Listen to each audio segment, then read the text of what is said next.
mempresentasikan materi kelompok kami, yaitu RPP Model Connected. Anggota kelompok kami yang pertama ada saya sendiri, Danila Madani, lalu ada Soraya Rizkyananda, dan ada Vidya Anugrah.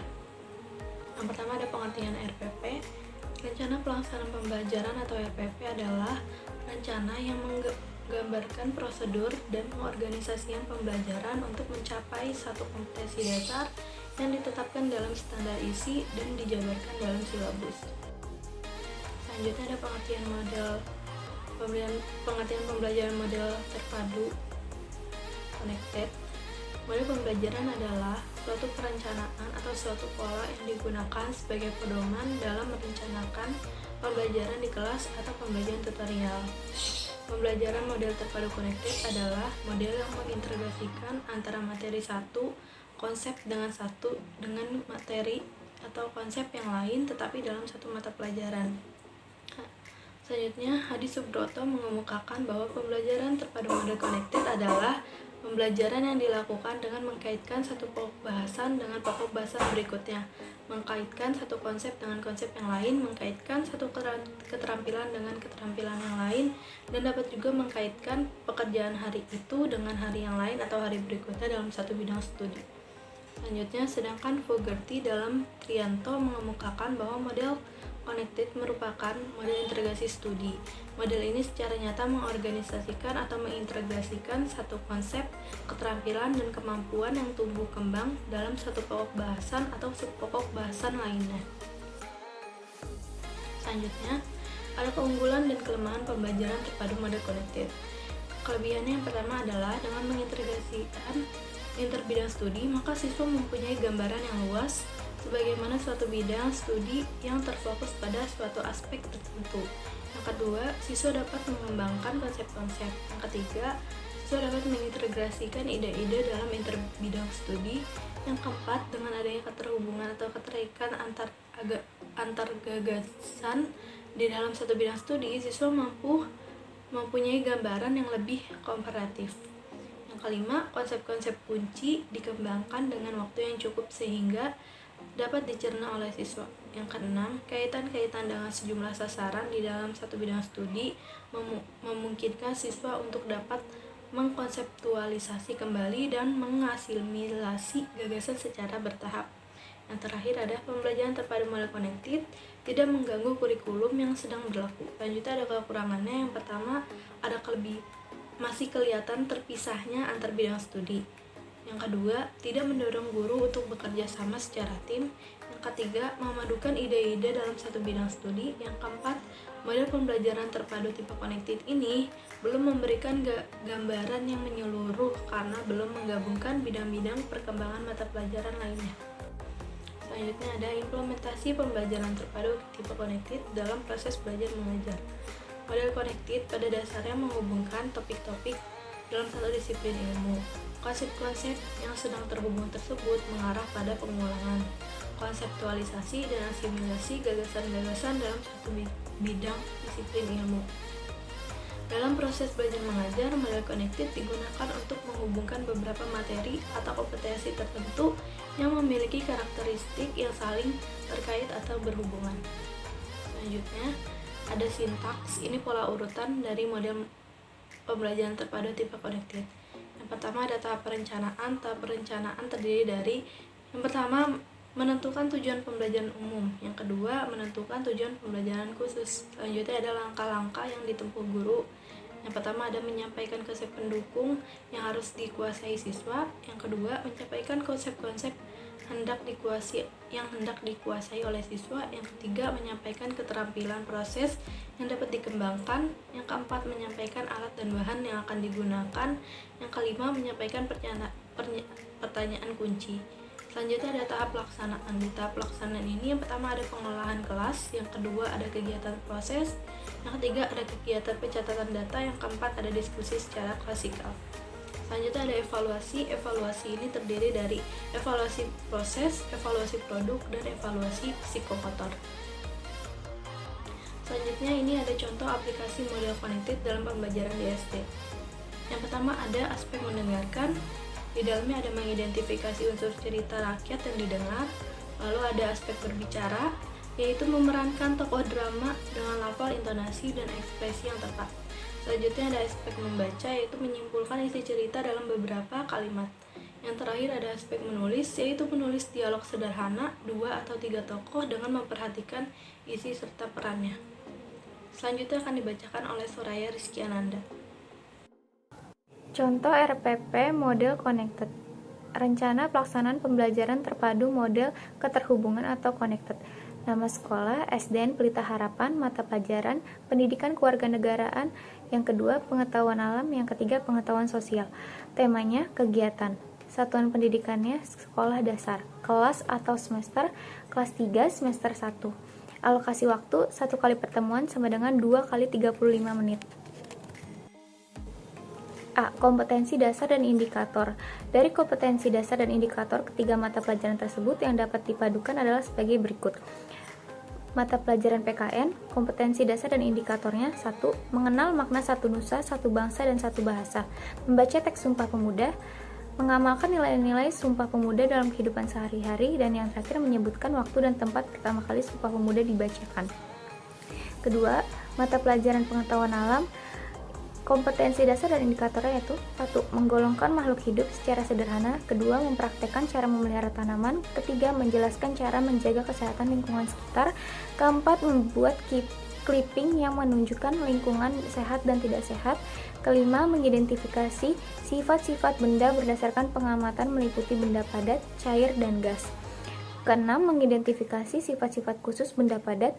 Ketujuh, mengidentifikasi sifat-sifat khusus benda cair. Kedelapan, mengidentifikasi sifat-sifat khusus benda gas. Mata pelajaran yang terakhir, pengetahuan sosial. Kompetensi dasar dan indikatornya 1. Memelihara lingkungan alam dan buatan di sekitar rumah. Kedua, memberi contoh memelihara lingkungan dengan cara yang baik. Ketiga, melakukan kerjasama yang baik di lingkungan rumah, sekolah, dan kelurahan atau desa.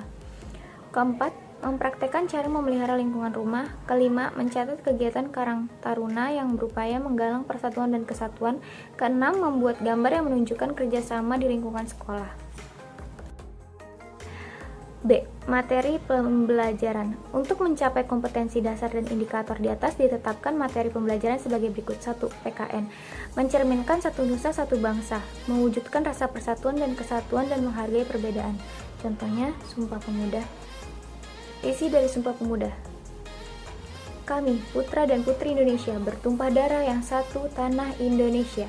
Kami, putra dan putri Indonesia, mengaku berbangsa yang satu, bangsa Indonesia.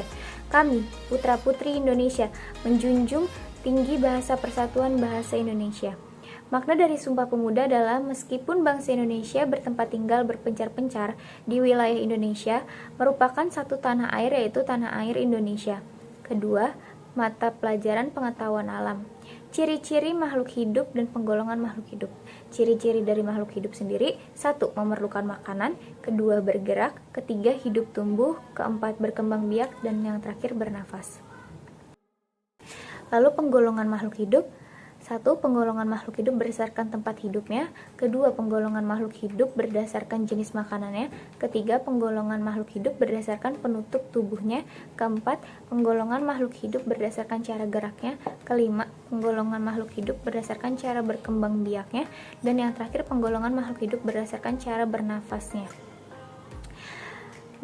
Lalu bagian yang kedua menjelaskan cara menjaga kesehatan lingkungan sekitar. Lingkungan yang sehat. Lingkungan yang harus bersih dan nyaman, baik air, udara, dan tanah harus bersih. Beberapa pencemaran lingkungan, ada pencemaran tanah, pencemaran air, pencemaran udara. Lalu, ada berbagai cara memelihara kesehatan lingkungan. 1. Membersihkan sampah-sampah. Kedua, memupuk tanaman. Ketiga, membersihkan saluran air. Pembelajaran yang ketiga, pengetahuan sosial. Terdiri dari memelihara lingkungan alam dan buatan.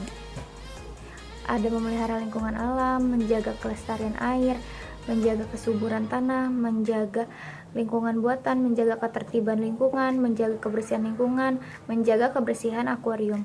Lalu melakukan kerjasama baik di lingkungan rumah, sekolah, dan lingkungan kelurahan atau desa. Ada kerjasama di lingkungan rumah, kerja bakti di lingkungan keluarga, kekompakan dalam keluarga, kerjasama di lingkungan sekolah, tugas piket, lomba kebersihan kelas, belajar kelompok, kerjasama dalam olahraga, kerjasama di lingkungan kelurahan atau desa, kegiatan PKK, dan yang terakhir kegiatan Siskamling. Selanjutnya akan dibacakan oleh Vidya Anugrah Ramadhani. Dalam strategi pembelajaran terdapat tahap-tahap, yaitu kegiatan persiapan, pembukaan, inti, dan penutup. Dalam tahap persiapan ini, guru biasanya menyiapkan untuk mendukung pelaksanaan proses pembelajaran, yaitu seperti alat atau media yang akan digunakan, lalu mengatur ruangan kelas. Lalu di pembukaan, siswa dikondisikan ke dalam situasi belajar yang kondusif. Guru menyampaikan secara lisan dan menyampaikan dengan menulis di papan tulis materi yang akan dipelajari. Lalu guru menjelaskan langkah-langkah kegiatan yang harus dilakukan siswa selama pembelajaran berlangsung. Guru melakukan kegiatan apersepsi dengan mengajak siswa untuk menyanyikan lagu bersama sebagai motivasi untuk membangkitkan gairah belajar siswa. Di kegiatan inti, guru menerangkan tentang makna satu nusa, satu bangsa, dan satu bahasa, dan siswa disuruh menerangkan kembali. Guru melakukan tanya jawab dengan siswa tentang waktu pertama kali Sumpah Pemuda dibacakan. Guru menjelaskan pertama kali dibacakannya Sumpah Pemuda. Guru menceritakan secara singkat sejarah Sumpah Pemuda. Di kegiatan penutup, siswa dibimbing untuk menarik kesimpulan dari apa yang telah dibahas dalam pertemuan ini. Tindak lanjut dengan pembiasaan untuk selalu menjaga kebersihan dan kesehatan. Selanjutnya ada alat dan media pembelajaran, yaitu dengan menggunakan koran, majalah dan buku-buku pengetahuan, lalu lingkungan di sekitar sekolah, dan gambar seri tentang peristiwa alam. Untuk penilaian pembelajaran, yang pertama prosedur penilaiannya itu ada penilaian proses dilakukan untuk melihat kerjasama siswa dalam kelompok. Untuk penilaian akhir atau post-test. Dan kedua, jenis dan bentuk tes. Tes tulisan bentuk uraian terbatas dilakukan pada akhir pembelajaran. Tes lisan dilakukan pada awal dan akhir pembelajaran untuk mengetahui kemampuan siswa sebelum dan sesudah pembelajaran. Tes kinerja dilakukan pada saat pembelajaran berlangsung untuk mengukur, yaitu adanya A. keruntutan dalam menceritakan gambar seri, lalu kerapian dan ketepatan dalam pemakaian tanda baca dalam menulis karangan, ketepatan mengamati lingkungan sehat dan lingkungan tidak sehat. Alat penilaiannya itu yang pertama berupa lembar soal dan yang kedua itu lembar pengamatan. Di sini peta konsep. Peta konsep ini membahas tentang kegiatan, yaitu dalam mata pelajaran PPKN, ilmu pengetahuan sosial, dan ilmu pengetahuan alam. Di dalam PPKN, mengenal makna satu nusa, satu bangsa, dan satu bahasa, membaca teks Sumpah Pemuda, mengamalkan nilai-nilai Sumpah Pemuda dalam kehidupan sehari-hari, serta menyebutkan waktu dan tempat pertama kali Sumpah Pemuda dibacakan. Untuk ilmu pengetahuan sosial, memelihara lingkungan, melakukan kerja sama yang baik, mempraktikkan cara memelihara lingkungan, mencatat kegiatan, dan membuat gambar. Untuk ilmu pengetahuan alam, menggolongkan makhluk hidup secara sederhana, mempraktikkan cara memelihara tanaman, menjelaskan cara menjaga kesehatan lingkungan sekitar, lalu membuat clipping dan mengidentifikasi sifat benda. Kemudian penjelasannya itu berdasarkan yang tertera di dalam RPP ini, bahwa materi kegiatan dapat dipadukan dengan 3 mata pelajaran, yaitu mata pelajaran PKN, IPA, dan IPS. Dalam mata pelajaran PKN ini diambil mengenal makna satu nusa dan satu bangsa dan satu bahasa, membaca teks Sumpah Pemuda, mengamalkan nilai-nilai Sumpah Pemuda, dan mengetahui kapan teks Sumpah Pemuda dibacakan.